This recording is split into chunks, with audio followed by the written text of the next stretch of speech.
Assalamualaikum warahmatullahi wabarakatuh. Selamat datang di channel Candi Ireng.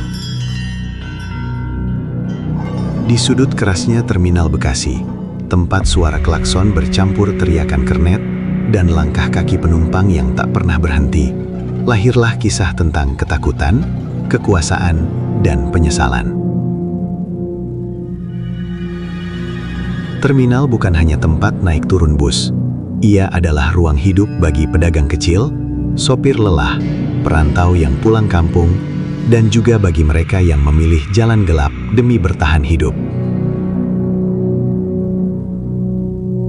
Di antara hiruk-pikuk itu, berdirilah seorang pria yang dulu dikenal sebagai penguasa bayangan. Namanya Raka. Orang-orang menyebutnya preman terminal. Sebagian menyebutnya sakti. Sebagian lagi menyebutnya gila karena berani menantang siapa saja tanpa rasa takut. Konon, ia menganut ilmu rawa rontek, ilmu hitam yang membuat tubuhnya kebal dan namanya ditakuti. Entah benar atau tidak, yang jelas tak banyak orang berani membuktikannya. Namun, setiap kekuatan selalu punya harga. Dan setiap manusia, sekeras apapun hatinya, menyimpan luka yang tak terlihat. Inilah kisah nyata tentang seorang preman terminal yang belajar bahwa menjadi manusia biasa jauh lebih sulit dan jauh lebih mulia daripada menjadi sosok yang ditakuti. Malam di Terminal Bekasi selalu punya suara sendiri. Deru mesin bus yang tak pernah benar-benar padam, teriakan kernet menawarkan jurusan, pedagang kopi yang memanggil pelanggan, dan gesekan roda troli di atas aspal kasar. Bau solar bercampur asap rokok dan sisa hujan sore menciptakan aroma yang khas, aroma kerasnya kehidupan jalanan. Di antara semua itu, ada satu nama yang membuat orang otomatis menunduk ketika berpapasan. Raka. Tubuhnya tinggi besar, kulitnya legam terbakar matahari, rambutnya dipotong cepak, rahangnya tegas, dan ada bekas luka tipis di alis kirinya, oleh-oleh perkelahian lama. Tapi bukan hanya fisiknya yang membuat orang segan. Ada aura dingin dalam tatapannya, seperti ia tak pernah benar-benar tidur. Raka lahir dan besar di Bekasi. Ayahnya dulu buruh bongkar muat di terminal yang sama. Ibunya berjualan nasi bungkus di rumah petak sempit tak jauh dari jalur angkot. Sejak kecil ia sudah akrab dengan kerasnya hidup. Ia melihat sendiri bagaimana ayahnya dipukul karena setoran kurang. Ia melihat ibunya menangis karena dagangan tak laku. Dari situlah Raka belajar satu pelajaran penting. Kalau tidak ingin diinjak, kau harus berdiri paling depan. Awalnya ia hanya membantu mengatur parkir, lalu ikut menagih uang keamanan kios kecil. Uang receh tapi rutin. Lama-kelamaan ia jadi orang kepercayaan salah satu preman senior. Sampai akhirnya, ketika sang senior dipenjara karena kasus penusukan, Raka mengambil alih. Ia cepat, tegas, dan tak banyak bicara. Tapi cerita tentang dirinya berubah drastis 3 tahun lalu. Malam itu, hujan baru saja reda. Aspal masih basah. Lampu terminal memantulkan bayangan panjang orang-orang yang bergegas pulang. Tiba-tiba suasana memanas ketika sekelompok pria dari luar wilayah datang membawa celurit dan golok. Mereka ingin mengambil alih lahan parkir bus malam, lahan paling basah di terminal. Raka berdiri sendirian di tengah jalur keberangkatan. Anak buahnya gelisah, beberapa ingin kabur, tapi Raka tetap diam, hanya menggulung lengan jaketnya perlahan. Salah satu penyerang maju lebih dulu, tanpa banyak bicara, celurit diayunkan keras ke arah bahu Raka. Banyak saksi melihat kejadian itu. Suara benturan terdengar jelas, bajunya robek. Semua yakin darah akan muncrat. Tapi yang terjadi justru membuat suasana membeku. Tidak ada darah, hanya goresan tipis, seperti kulitnya lebih keras dari seharusnya. Raka bahkan tidak meringis. Ia justru menatap lawannya dengan mata menyala, lalu membalas dengan satu pukulan keras yang membuat pria itu terjatuh. Keributan pecah, namun dalam waktu singkat, kelompok penyerang mundur dengan wajah pucat. Sejak malam itu, bisikan tentang ilmu rawa rontek menyebar cepat. Konon, rawa rontek adalah ilmu kebal yang membuat tubuh tak mudah ditembus senjata tajam. Ilmu yang tak hanya butuh puasa dan tirakat, tapi juga keberanian menghadapi rasa sakit luar biasa. Katanya, untuk mendapatkannya, seseorang harus menjalani ritual tertentu di tempat sunyi, jauh dari keramaian. Beberapa orang percaya Raka pernah menghilang selama 40 hari. Tidak ada yang tahu kemana. Ibunya bahkan sempat mengira ia merantau. Tapi ketika ia kembali, tubuhnya lebih kurus, sorot matanya lebih tajam, dan sikapnya lebih dingin dari sebelumnya. Seorang pedagang rokok pernah mengaku melihat Raka duduk sendirian tengah malam di belakang terminal. Di depannya ada air putih dan bunga 7 rupa. Ia komat kamit, lalu menyiramkan air ke tubuhnya sendiri. Tak ada yang berani mendekat. Sejak saat itu, rasa takut berubah menjadi keyakinan. Pedagang tak lagi berani mengurangi setoran. Nama Raka makin sering disebut setelah perkelahian malam hujan itu. Di sudut-sudut warung kopi sekitar Terminal Bekasi, orang-orang mulai membicarakannya dengan suara pelan. "Golok saja nggak mempan," bisik seorang kernet pada temannya. "Bukan orang biasa itu," jawab yang lain. Tapi tidak semua orang langsung percaya. Ada yang menganggap itu hanya keberuntungan. Ada yang bilang mungkin sabetannya meleset. Namun bagi mereka yang melihat langsung, kejadian itu terlalu jelas untuk disebut kebetulan. Sejak malam itu, Raka jadi lebih jarang terlihat bercampur dengan anak buahnya. Ia tetap menarik setoran, tetap mengatur wilayah, tapi ada jarak yang tak terlihat. Tatapannya makin kosong, seperti pikirannya sering berada di tempat lain. Suatu malam, sekitar pukul 2 dini hari, hujan rintik turun tipis. Terminal mulai sepi. Bus terakhir jurusan Jawa Tengah baru saja berangkat. Lampu-lampu redup memantulkan bayangan panjang di aspal basah. Raka berjalan sendirian ke belakang terminal, ke area yang jarang dilewati orang. Di sana hanya ada gudang tua dan tembok tinggi yang catnya mengelupas. Anak buahnya, Damar, diam-diam mengikuti dari jauh. Ia penasaran. Banyak cerita beredar bahwa kekuatan Raka bukan sekedar keberanian. Dari balik tumpukan ban bekas, Damar melihat Raka duduk bersila di tanah. Di depannya ada botol air putih dan sebungkus kecil kain putih. Raka membuka kain itu perlahan. Isinya bunga 7 rupa yang sudah mulai layu. Ia memejamkan mata. Bibirnya bergerak pelan, komat kamit seperti membaca doa atau mantra. Angin malam terasa lebih dingin dari biasanya. Damar merinding, tapi ia tak berani mendekat. Raka lalu mengambil air putih itu dan menyiramkannya ke kepalanya sendiri. Air mengalir membasahi wajah dan jaketnya. Ia tetap diam, tidak bergerak. Beberapa menit kemudian, ia berdiri, menghela napas panjang, lalu berjalan kembali ke arah depan terminal. Seolah tak terjadi apa-apa. Keesokan harinya, Damar memberanikan diri bertanya, "Bang, abis ngapain semalam?" Raka menatapnya lama. Tatapan itu membuat Damar hampir menyesal sudah bertanya. "Jangan ikut campur urusan yang gak perlu lo tahu," jawab Raka dingin. Damar terdiam. Namun cerita tentang tirakat Raka makin menyebar. Seorang pedagang tua bernama Pak Hadi pernah mengatakan bahwa sebelum kejadian kebal itu, Raka sempat menghilang selama 40 hari. Dia pamit gak jelas, cuma bilang mau cari ilmu, kata Pak Hadi suatu sore. Menurut kabar yang beredar, Raka pergi ke sebuah desa di Jawa Timur. Di sana ia berguru pada seorang lelaki tua yang dikenal memiliki ilmu kanuragan. Tidak banyak yang tahu detailnya, tapi cerita tentang syarat ilmu rawa rontek terdengar menyeramkan. Konon seseorang harus berpuasa mutih, hanya makan nasi putih dan air, selama berminggu-minggu.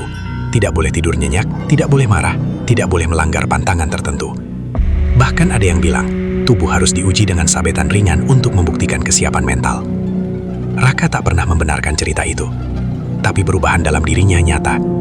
Ia jadi lebih sensitif terhadap suara. Jika ada yang berbisik terlalu pelan di dekatnya, ia langsung menoleh tajam. Ia juga semakin sulit disentuh secara emosional. Ibunya pernah mengeluh karena Raka jarang pulang.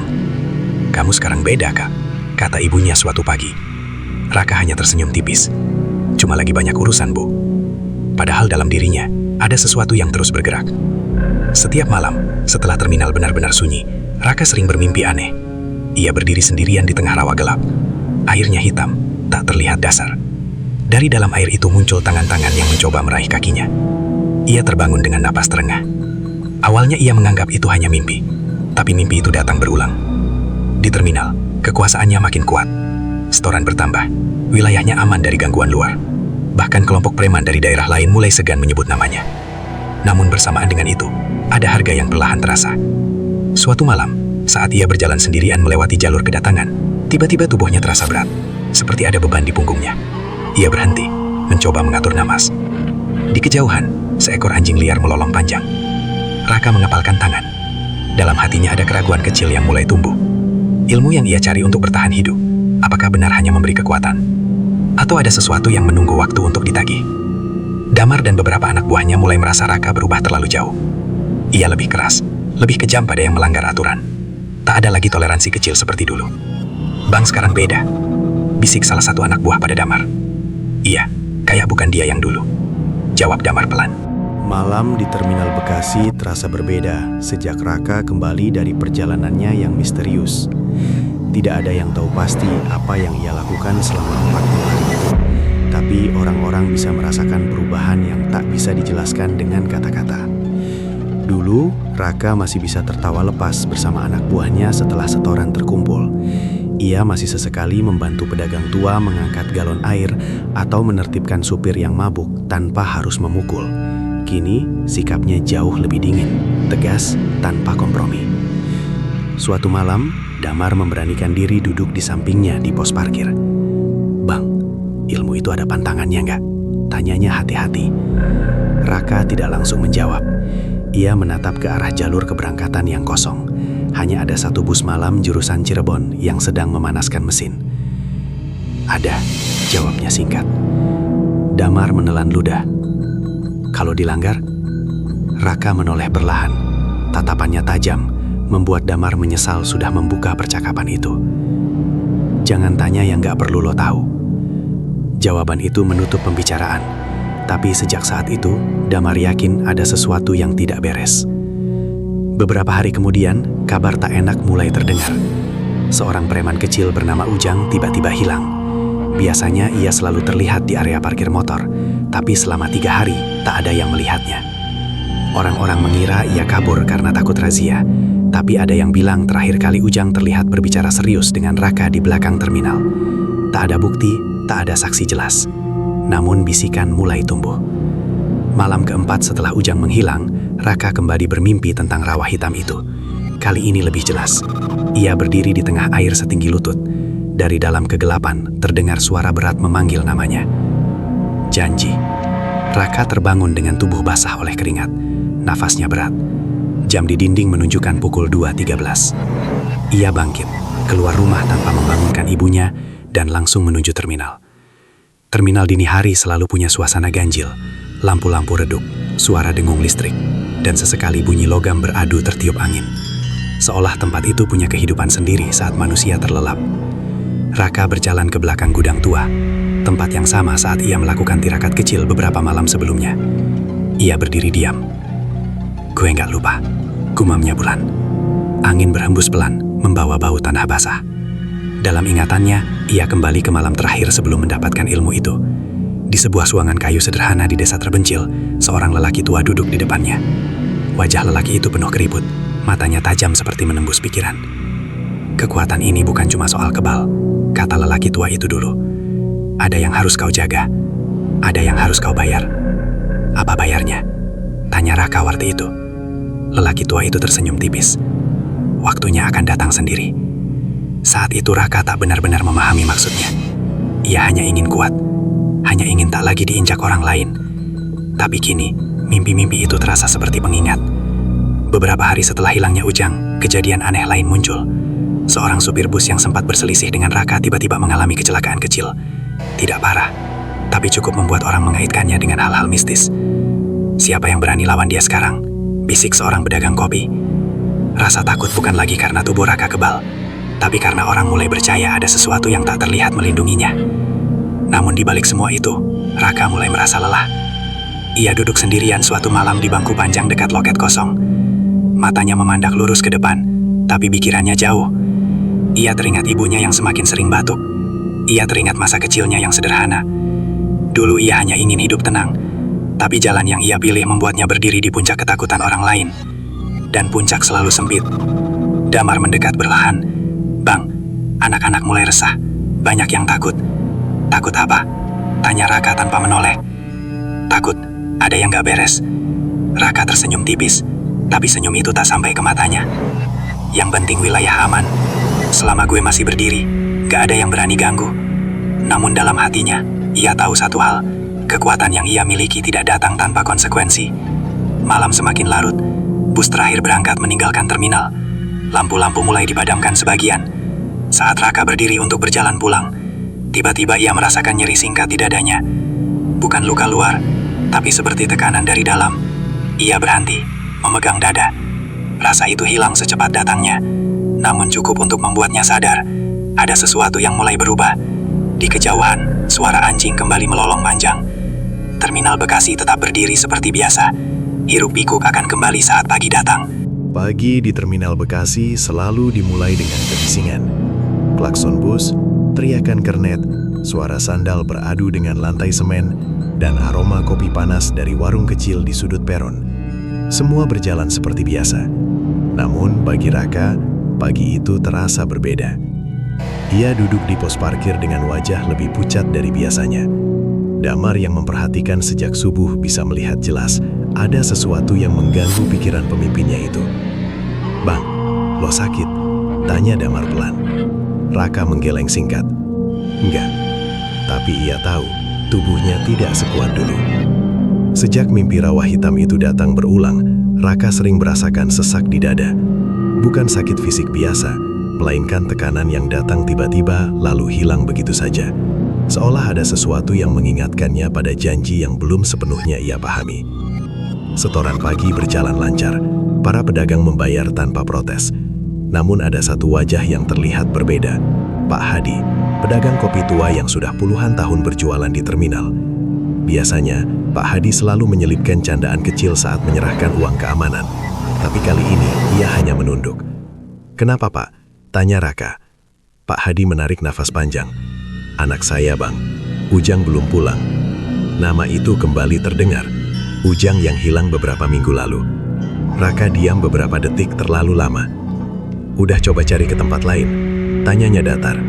"Sudah. Teman-temannya nggak ada yang tahu." Damar melihat perubahan tipis di wajah Raka. Hanya sepersekian detik, tapi cukup jelas. Ada sesuatu yang bergerak di balik ketenangan itu. Setelah Pak Hadi pergi, Damar mendekat. "Bang, ini udah jadi omongan banyak orang." "Biarkan," jawab Raka pendek. Namun isu tentang hilangnya Ujang makin meluas. Ada yang bilang ia kabur karena takut. Ada yang bilang ia punya utang. Tapi ada juga yang berani berbisik lebih jauh, mengaitkannya dengan ilmu rawa rontek yang dianut Raka. Ilmu begitu nggak gratis. Terdengar bisikan dari warung sebelah. Pasti ada yang dibayar. Raka mendengar kabar itu sampai ke telinganya.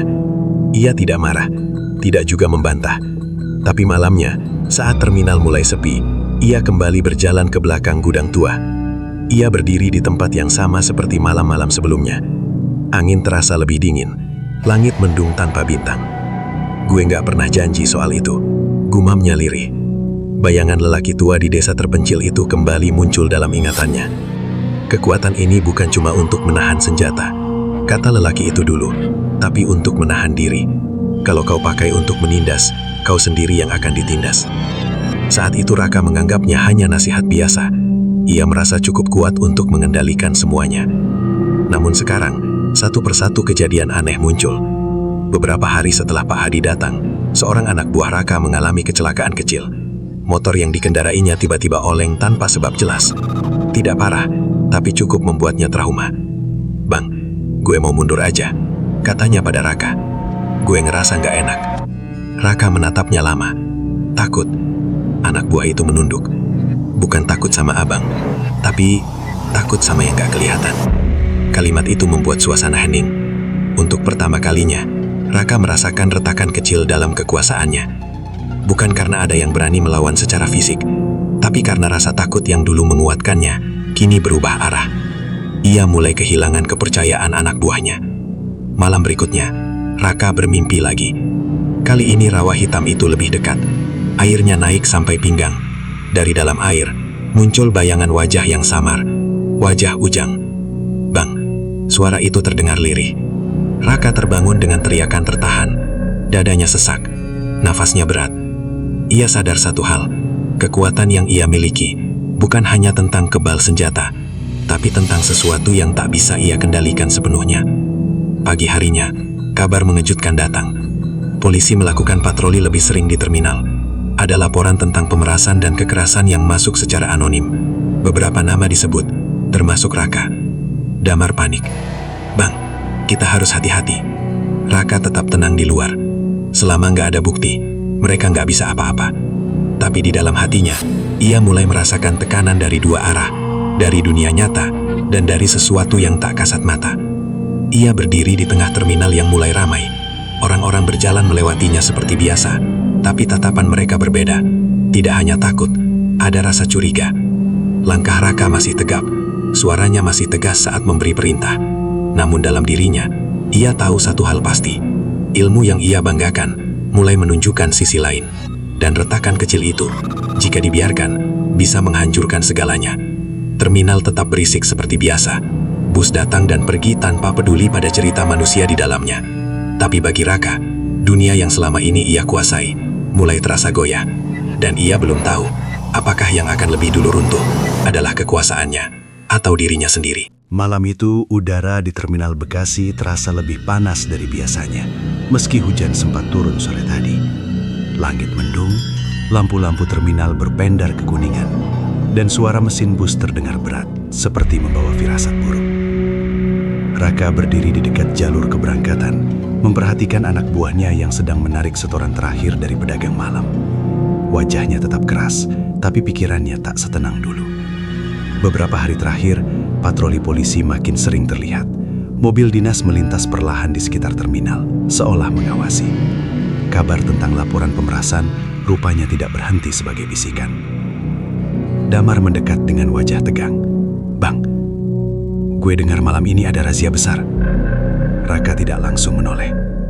"Sumbernya, teman gue di luar bilang ada perintah langsung dari atas. Katanya mau bersih-bersih preman." Raka terdiam beberapa detik. Ia sudah biasa dengan razia kecil. Biasanya cukup dengan menyebar orang dan menenangkan suasana. Tapi kali ini firasatnya berbeda. Sekitar pukul 11 malam, suasana berubah. Dari arah pintu masuk, 2 mobil patroli dan 1 truk kecil berhenti mendadak. Lampu rotator menyala biru merah, memantul di dinding terminal. Beberapa polisi turun dengan langkah cepat. "Semua kumpul, pemeriksaan!" teriak salah satu petugas. Terminal yang tadinya bising langsung kacau. Beberapa anak buah Raka mencoba menghilang ke sudut-sudut gelap. Pedagang menutup laci uang tergesa-gesa. Damar menoleh pada Raka. "Bang, kita cabut dulu." Raka menggeleng pelan. "Kalau gue kabur makin kelihatan salah." Langkah sepatu polisi terdengar mendekat. Seorang perwira menghampiri dengan tatapan tegas. "Kamu Raka?" Raka menatap balik tanpa gentar. "Iya, ada apa-apa?" "Kami dapat laporan soal pungutan liar dan kekerasan. Kamu ikut kami untuk pemeriksaan." Suasana di sekitar mereka mendadak hening. Anak buah Raka yang tadi hendak kabur justru berhenti, memperhatikan dari jauh. Damar menelan ludah. Ia tahu, selama ini Raka selalu terlihat tak tersentuh. Tapi malam ini berbeda. Raka tersenyum tipis. "Laporan siapa? Itu bukan urusan kamu. Sekarang ikut." Salah satu polisi mendekat untuk menggiringnya. Tangan petugas itu menyentuh lengan Raka. Dan untuk sepersekian detik, sesuatu terjadi. Raka merasakan sensasi aneh menjalar dari lengannya. Bukan sakit, bukan kebal, tapi seperti getaran halus yang membuat dadanya kembali sesak. Bayangan rawa hitam itu muncul sekejap di pikirannya. Ia mengebalkan tangan. Banyak orang di terminal memperhatikan. Sebagian berharap Raka melawan. Sebagian lagi takut jika keributan terjadi. Namun Raka tidak bergerak. Ia mengangkat kedua tangannya perlahan. "Gue ikut," katanya datar. Keputusan itu membuat beberapa anak buahnya terkejut.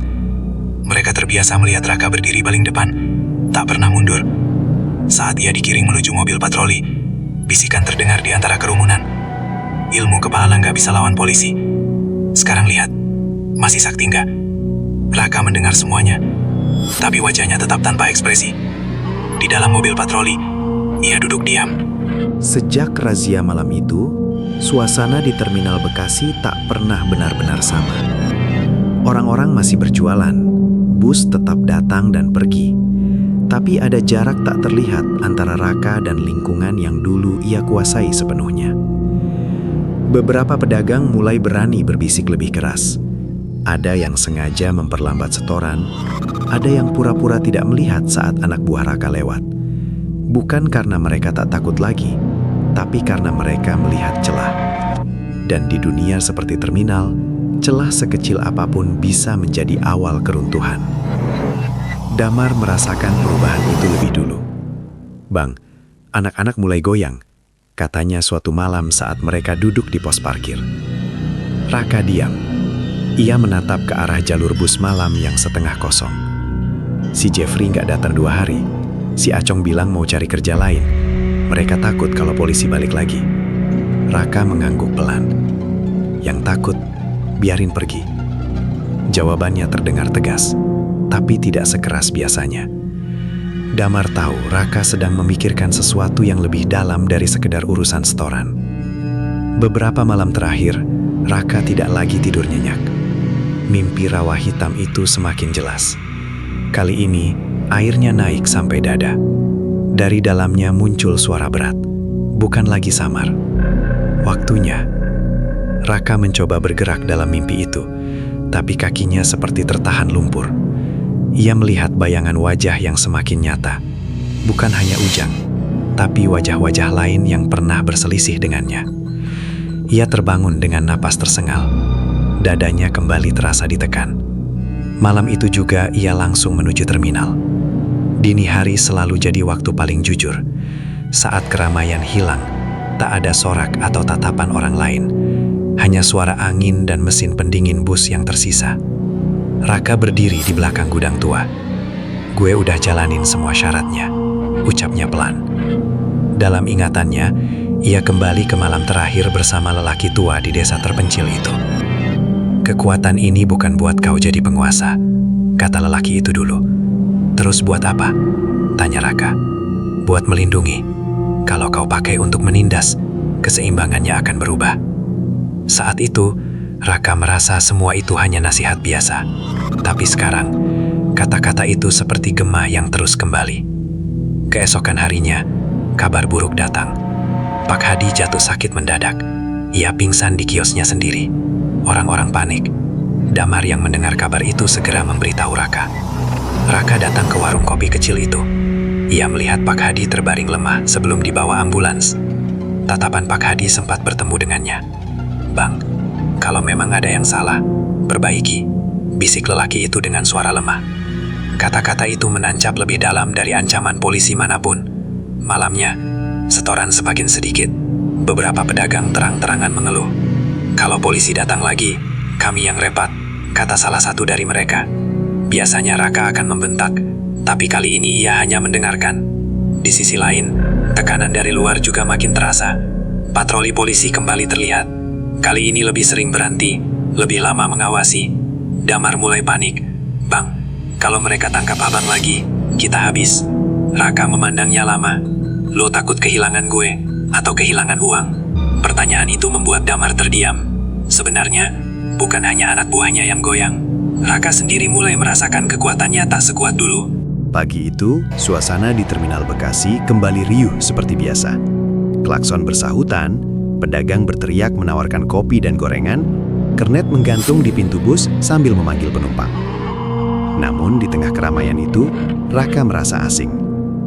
Ia berdiri di dekat jalur kedatangan, memperhatikan orang-orang yang berjalan tergesa-gesa.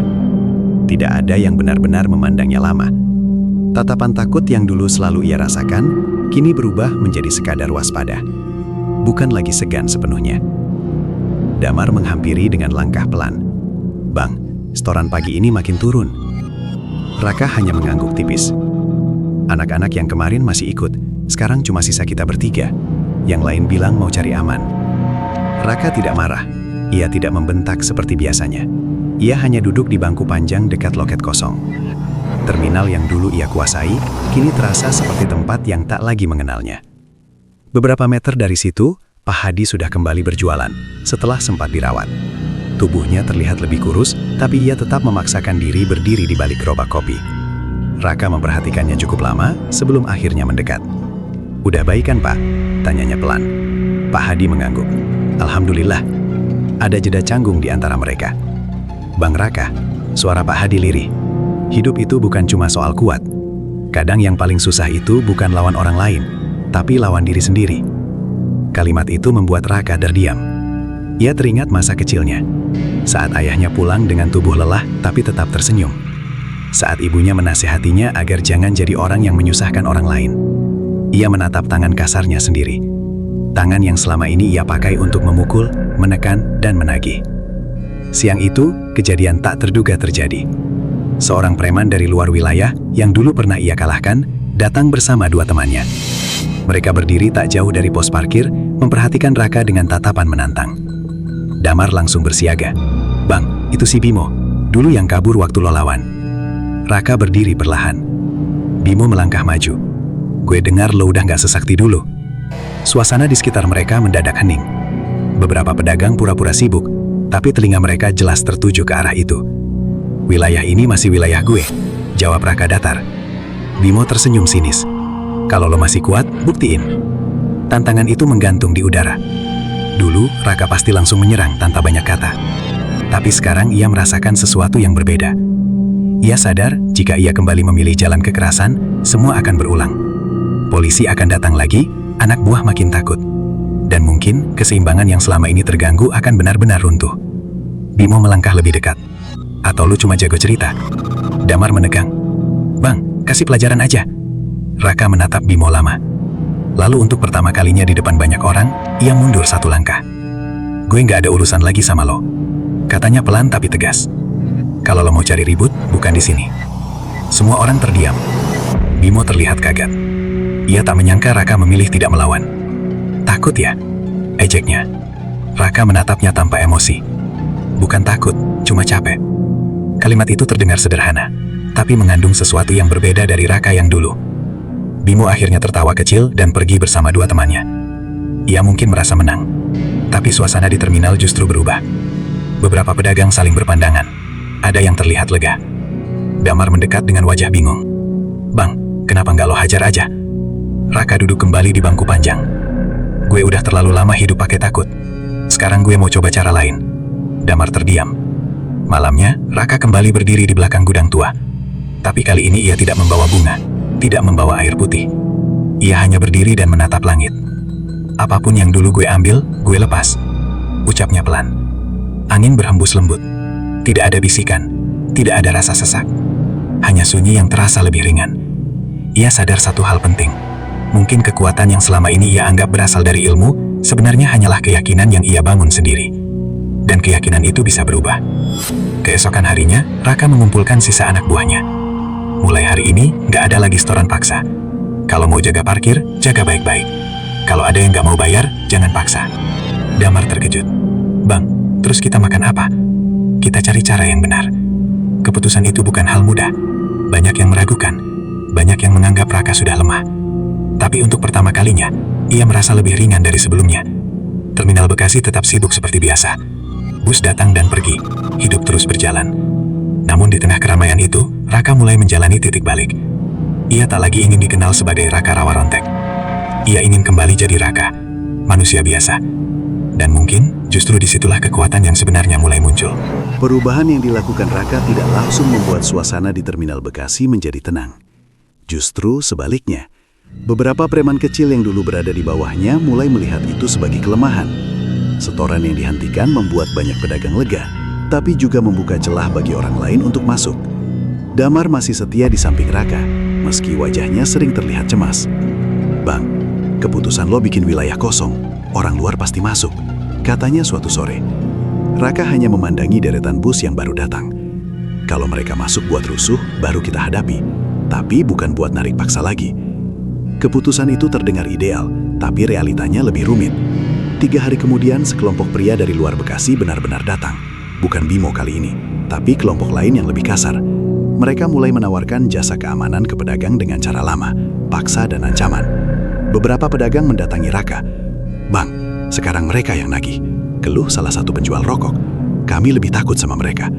Raka merasakan beban di dadanya lagi, tapi bukan seperti sesak dulu. Ini lebih seperti rasa tanggung jawab yang lama ia abaikan. Dulu ia menindas, sekarang ia melihat penindasan datang dari orang lain. Malam itu Raka berdiri di tengah terminal ketika kelompok tersebut mulai membuat keributan di area parkir. Pemimpinnya bertubuh besar dengan tato di lengan. "Sekarang wilayah ini kosong," katanya keras. "Siapa yang mau aman, bayar ke kami." Kerumunan pedagang saling pandang. Damar melangkah mendekat ke Raka. "Bang." Raka berjalan perlahan ke arah kelompok itu. Langkahnya tidak terburu-buru, tidak juga penuh amarah. "Wilayah ini nggak kosong, ucap Raka tenang. Pria bertato itu menatapnya dari ujung kepala sampai kaki. Oh, lo yang katanya sakti itu. Beberapa orang menahan napas. Nama Rawa Rontek masih jadi bisikan, meski Raka tak pernah lagi menunjukkannya. Gue nggak cari ribut, lanjut Raka. Tapi jangan paksa orang kecil. Pria itu tertawa sinis. Kalau nggak suka, lawan. Tantangan kembali berdiri di depan Raka. Tapi kali ini bukan soal ego, bukan soal nama besar. Ini soal pilihan. Ia sadar, kalau ia memukul lebih dulu, semua akan kembali seperti dulu. Lingkaran kekerasan tak akan pernah putus. Namun jika ia diam saja, pedagang akan kembali tertindas. Raka melangkah lebih dekat. Lo boleh jaga wilayah lain, katanya tegas. Tapi di sini, nggak ada lagi setoran paksa. Pria bertato itu mendorong bahunya keras. Dorongan itu cukup kuat membuat Raka mundur selangkah.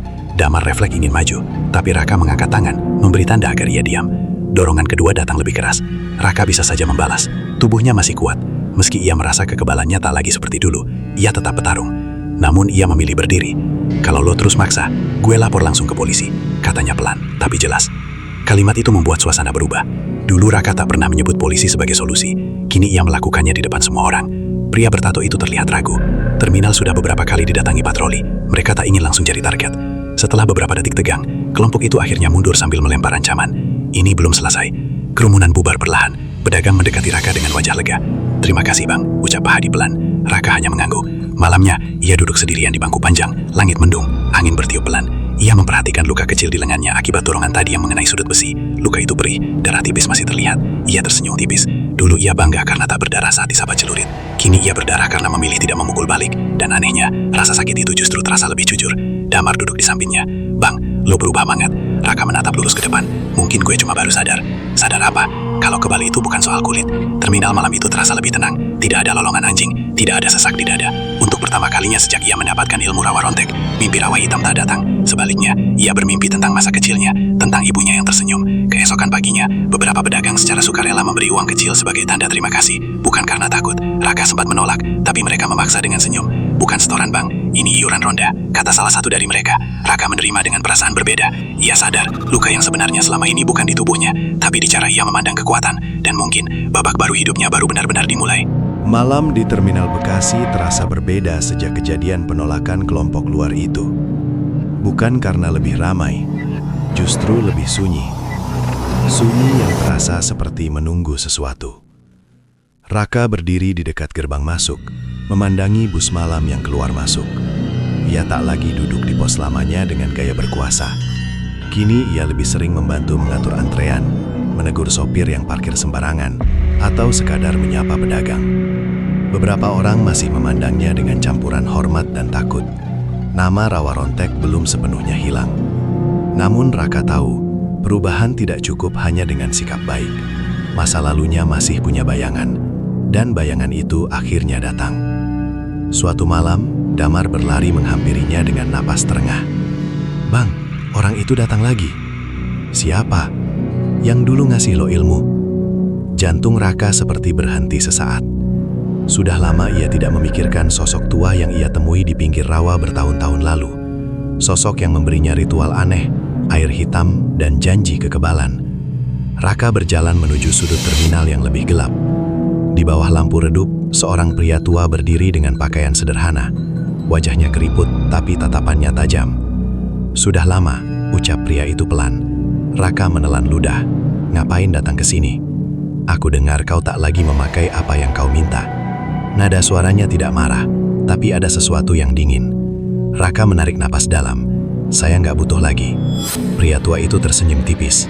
Ilmu bukan barang yang bisa dipakai lalu dibuang. Angin malam berhembus lebih kencang. Lampu terminal berkedip sesaat. Dulu kau datang dengan penuh amarah, lanjut pria itu. Kau ingin ditakuti, aku hanya membuka pintu. Dan saya yang masuk sendiri, jawab Raka pelan. Pria tua itu mendekat selangkah. Kau pikir perubahanmu akan menghapus jejak? Raka terdiam. Ia sadar, perubahan sikap tidak otomatis menghapus dosa masa lalu. Banyak orang pernah ia sakiti, banyak pedagang pernah ia tekan, bahkan ada yang mungkin masih menyimpan dendam. Kalau ada harga yang harus saya bayar, saya siap, kata Raka tegas. Pria tua itu menatapnya lama. Harga sudah kau bayar. Dalam bentuk apa? Rasa bersalah. Jawaban itu membuat Raka terdiam. Selama beberapa minggu terakhir, ia memang sering terbangun dengan perasaan aneh. Bukan mimpi rawa hitam seperti dulu, tapi mimpi tentang wajah-wajah orang yang pernah ia bentak. Pria tua itu berbalik, berjalan pelan menjauh. Tapi ingat, katanya tanpa menoleh, ilmu itu bukan di tubuhmu. Ia lahir dari niatmu. Jika niatmu gelap lagi, ia akan kembali. Sosok itu menghilang di balik bayangan bus yang baru masuk. Damar mendekat dengan wajah pucat. Bang, itu orang beneran kan? Bukan cuma halusinasi. Raka mengangguk pelan. Beneran. Malam itu, untuk pertama kalinya, Raka benar-benar merasa bebas. Bukan karena kebal, bukan karena ditakuti, tapi karena ia tahu, kekuatan terbesar bukan dari ritual, melainkan dari keputusan.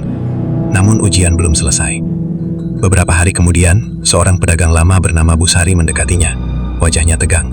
Bang Raka, suami saya dulu sempat dipukul sama anak buah abang. Sampai sekarang tangannya nggak bisa kerja berat. Kalimat itu seperti tamparan. Raka menatapnya dalam-dalam. Maaf. Satu kata itu terasa kecil dibanding luka yang ditinggalkan. Saya nggak minta balas, lanjut Busari. Saya cuma mau abang tahu. Setelah Busari pergi, Raka duduk lama sendirian. Ia sadar, bayangan Rawa Rontek bukan hanya soal ilmu, tapi tentang masa lalu yang tak bisa dihapus. Malam semakin larut, terminal mulai sepi. Raka berdiri, berjalan menuju warung kecil Busari. Tanpa banyak bicara, ia membantu membereskan kursi, mengangkat galon, dan memperbaiki etalase yang miring. Busari hanya menatapnya diam. Keesokan harinya, Raka mendatangi suami Busari di rumah kontrakan sederhana, tak jauh dari terminal. Ia membawa sembako dan sejumlah uang. Saya nggak bisa balikin kondisi tangan bapak, katanya jujur. Tapi saya mau tanggung jawab. Pria itu menatapnya lama, lalu mengangguk pelan. Tidak ada pelukan dramatis, tidak ada maaf besar yang langsung menghapus semuanya. Hanya kesunyian yang lebih ringan. Sejak hari itu, Raka mulai membantu beberapa orang yang dulu pernah ia rugikan. Ada yang menerima dengan baik, ada juga yang masih sinis. Ia menerima semua reaksi itu tanpa marah. Karena untuk pertama kalinya, ia tidak lagi bersembunyi di balik cerita kesaktian. Di sebuah malam yang tenang, Raka berdiri di tengah terminal. Ia merasakan tubuhnya biasa saja. Tidak ada aura panas, tidak ada bisikan rawa hitam. Yang ada hanya suara mesin bus, pedayang tertawa kecil, dan anak kecil berlari mengejar balon. Damar berdiri di sampingnya. Bang, jadi ilmu itu beneran hilang. Raka tersenyum tipis. Mungkin gak pernah ada. Yang ada cuma gue yang takut jadi orang biasa. Terminal Bekasi tetap keras. Dunia tetap penuh tantangan. Tapi bayangan terakhir Rawa Rontek perlahan memudar. Dan Raka akhirnya siap menghadapi hidup sebagai manusia biasa. Pagi itu di Terminal Bekasi terasa lebih terang dari biasanya. Langit biru tanpa mendung. Udara masih segar sebelum panas siang datang. Deretan bus mulai berjejer.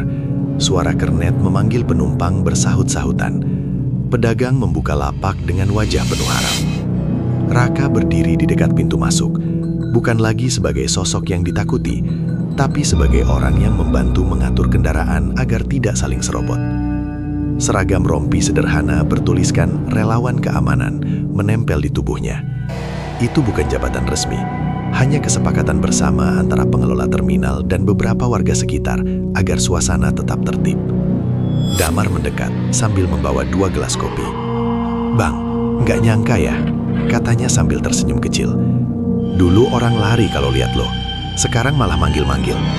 Raka tertawa pelan. Gue juga nggak nyangka bisa sampai sini. Perubahan tidak terjadi dalam semalam.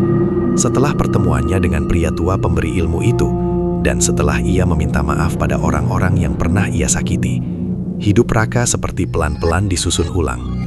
Tidak mudah. Ada hari ketika rasa malu datang tiba-tiba. Ada malam ketika wajah-wajah masa lalu muncul dalam mimpi. Tapi tidak ada lagi rawa hitam. Tidak ada lagi rasa sesak misterius. Yang ada hanya perasaan bersalah yang perlahan berubah menjadi tanggung jawab. Beberapa bulan berlalu. Terminal makin tertib. Pedagang tak lagi dipalak. Jika ada kelompok luar mencoba masuk dan berbuat rusuh, Raka dan beberapa warga langsung melapor dan bekerja sama dengan petugas resmi. Suatu siang, seorang anak kecil tersandung di dekat bus yang hendak berangkat. Raka berlari, mengangkatnya sebelum terlambat. Ibu si anak memeluk anaknya sambil berterima kasih berkali-kali. Terima kasih bang, kalau nggak ada abang. Raka hanya mengangguk. Dadanya terasa hangat. Dulu ia mencari rasa hangat itu dari ketakutan orang lain. Sekarang ia menemukannya dari rasa aman yang ia bantu ciptakan. Sore hari, Pak Hadi duduk di bangku kayu dekat warungnya. Raka, panggilnya. Raka mendekat. Terminal sekarang beda, lebih tenang. Bukan cuma karena nggak ada setoran, tapi karena orang-orang lihat contoh. Raka tersenyum tipis. Contoh apa pak? Contoh kalau orang bisa berubah. Kalimat itu membuat Raka terdiam beberapa detik. Ia sadar kisahnya bukan soal ilmu hitam atau kesaktian. Itu hanya bagian kecil dari perjalanan panjang yang salah arah. Yang lebih besar adalah keputusan untuk berhenti. Malam menjelang, lampu-lampu terminal menyala satu persatu. Raka berjalan sendirian ke sudut tempat dulu ia sering duduk sebagai penguasa kecil. Bangku itu masih sama, catnya sudah mengelupas sedikit. Ia duduk, memandangi keramaian dari kejauhan. Dalam hati, ia berbicara pada dirinya yang dulu. Lo nggak butuh ditakuti buat jadi kuat. Angin malam berhembus lembut. Damar datang menghampiri, membawa kabar. Bang, pengelola terminal mau ngajak lo ikut pelatihan keamanan resmi. Kalau lolos, bisa jadi petugas tetap. Raka terkejut. Serius? Iya, katanya lo paling ngerti medan. Raka menatap lampu-lampu terminal yang berkilau. Dulu ia menguasai tempat ini dengan ancaman. Kini ia ditawari kesempatan menjaganya secara sah. Beberapa minggu kemudian, Raka mengikuti pelatihan sederhana.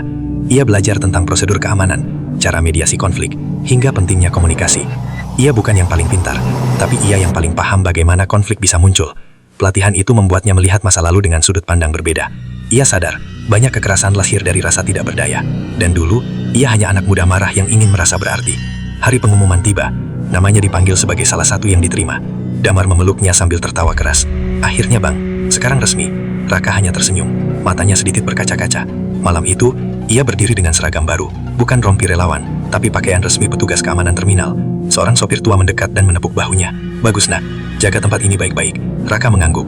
Ia memandang sekeliling, pedagang, sopir, penumpang, anak-anak kecil yang tertawa. Terminal Bekasi tetap keras, tetap penuh cerita. Tapi kini, ia berdiri bukan sebagai ancaman, melainkan sebagai penjaga. Ia sadar satu hal penting, ilmu rawa rontek mungkin pernah memberinya rasa kebal, tapi justru saat ia menjadi manusia biasa, ia menemukan kekuatan yang lebih besar. Kekuatan untuk menahan diri, kekuatan untuk meminta maaf, kekuatan untuk memperbaiki. Dan di tengah hiruk-pikuk terminal yang tak pernah benar-benar tidur, Raka akhirnya berdamai dengan dirinya sendiri. Ia bukan lagi preman, ia bukan lagi bayangan rawa hitam. Ia hanyalah manusia biasa, yang memilih jalan benar, meski terlambat. Waktu berjalan, dan terminal tetap berdiri dengan segala keras dan lembutnya. Bus datang dan pergi. Orang-orang silih berganti membawa cerita masing-masing. Di tengah semua itu, Raka kini berdiri bukan sebagai ancaman, melainkan sebagai penjaga. Tak ada lagi bisikan rawa hitam, tak ada lagi kebanggaan semu karena ditakuti. Yang ada hanyalah kesadaran bahwa kekuatan sejati bukan pada kebal senjata, tetapi pada keberanian untuk berubah. Terminal Bekasi menjadi saksi bahwa masa lalu tidak bisa dihapus, tetapi masa depan masih bisa diperbaiki. Kisah ini bukan tentang ilmu hitam, bukan tentang kesaktian, melainkan tentang pilihan. Tentang seorang lelaki yang pernah tersesat dalam gelap, lalu memilih berjalan kembali ke cahaya, meski langkahnya tertatih. Dan di setiap pagi yang baru di Terminal Bekasi, selalu ada pengingat sederhana, bahwa manusia sekeras apapun tetap punya kesempatan untuk menjadi lebih baik.